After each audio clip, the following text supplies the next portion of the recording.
Hoops Tribe. The New York Liberty have let go Sandy Brondello. Well, in their terms, they will not renew her contract. In our eyes, they parted ways. She was fired, essentially. But not as bad as being fired, I guess. But that's just how we talk out here. Nonetheless, I'm shocked. She's been a coach there for 4 seasons. You look at the past 3 seasons, she made it to the finals in her 2nd season. She won the finals in her 3rd season, and they lost in round 1 this year. Outside looking in, you look at this franchise and you see that's a successful franchise. New York is a powerhouse in the W right now. So what is the issue? What is the front office looking at? What are the ownership groups looking at? You look back to 2023, they faced the Aces in the finals.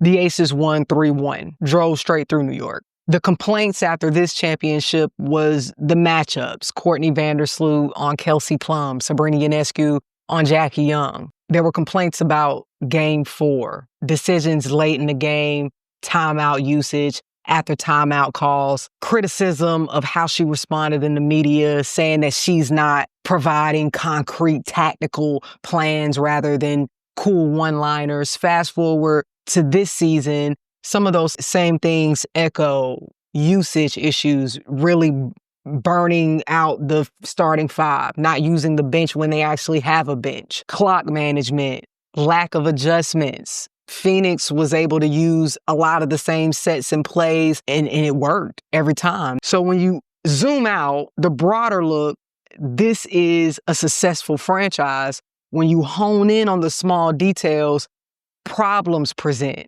How much of the talent has overshadowed coaching decisions? The New York Liberty is one of the highest valued teams in the WNBA right now. I can understand the sense of urgency from the ownership group, the want for perfection. They got a lot of money. There's a lot of money riding on this now. Things are more serious. Sandy Brondello is a great coach. I question optically, what is this going to look like? Who is going to fill her position? Because we saw when coaches were let go last season, Dallas let go Latricia Trammell, a male came in. Teresa Weatherspoon's situation, a male came in. People are questioning, is the WNBA about to turn into, they can't turn into something they already were, but are the WNBA teams going to be led by male head coaches? And the problem in that, if the league is a women's league, why aren't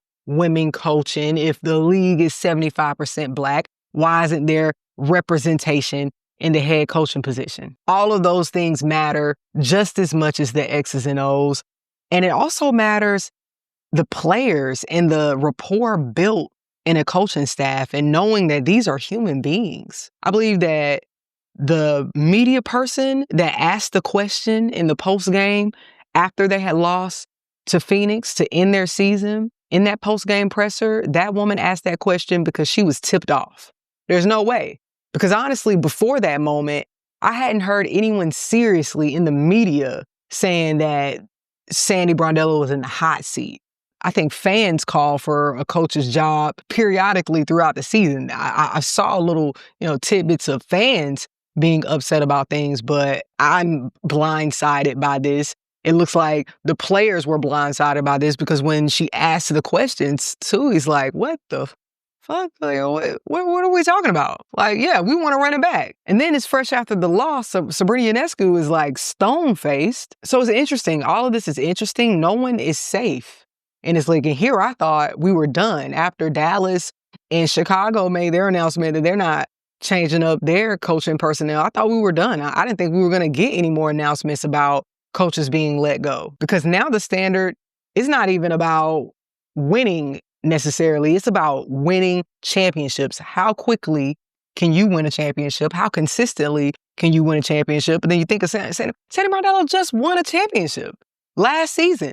It's like, how much grace are we going to give people to improve as coaches? I guess it's the same grace that they give players to improve as players. But my thoughts are, when we see certain things are lacking, what can we do? How can we bring in someone else to help the coach rather than change out the coach altogether? Because that's very abrupt. And it does improve to be something that is successful. Because when you look at Chicago, they fell short of what they achieved last year, which was not a lot. And they switched the coach up, and it just felt like the morale of the team dropped. And I don't see New York being different in that regard. I think that they were riding with Sandy. They really liked Sandy. I think this is hurtful.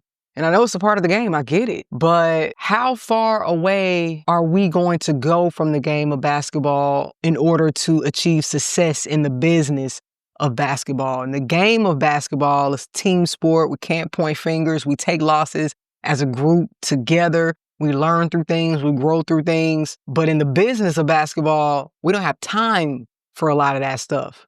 So it's very interesting. I'm hoping that Sandy Brondello has another chance, as I hope that Coach Noel Quinn has another chance, Coach Spoon. Love that Coach Lynn Roberts brought in Coach Latricia Trammell, because at this point, that's what coaches in the league are going to have to do. Just like the players are protesting, I think it's time for coaches to protest as well, because you have to look at people around you like this could be you. Coaches are going to have to come together, put some clauses in the contract. Maybe they need protection as well, because what do you do? I don't know, but what are your thoughts, Hoops Tribe? How are you feeling about all of this news?